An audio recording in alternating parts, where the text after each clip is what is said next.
السلام عليكم ورحمة الله وبركاته أصحابتا وحين الله يهي مالين ونكسن وبرنامج كيني سادالينتا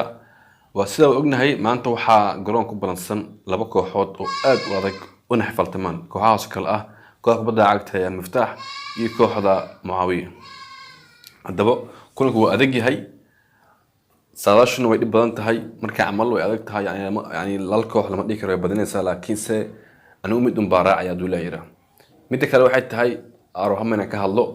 Muawiye kubadeeda waa aragnay waa kubad kambi ah hal kambi kaliya ay dhisay Muawiye kamid daman lama arko hadii ay sidaa ka badasho oo maanta ay labada kambi si wanaagsan u dhasho waxa macquul ah inay badin doonto Muawiye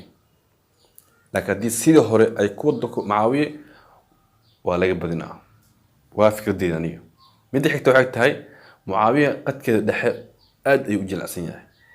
dhex fiican Muawiye ma hayso dhex hadii labada kooxood waxa adag kooxda al-Miftaax marka hadii mar buu dhex laga qabsado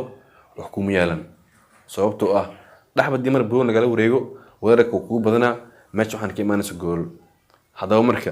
hadii al-Miftaax dhexdeeda sidii aan ku naqin ay ahaato ay dhex adag soo gasho sidana dhex looga qabsado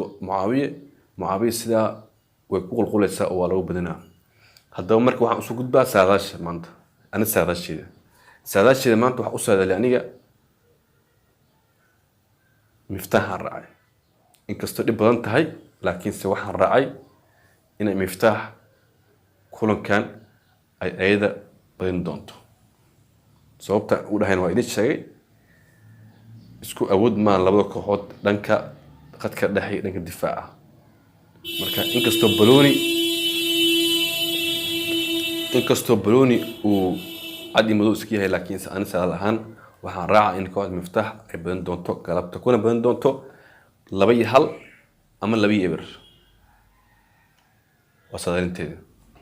Assalaamu calaykum wa rahmatullahi wa barakatuh.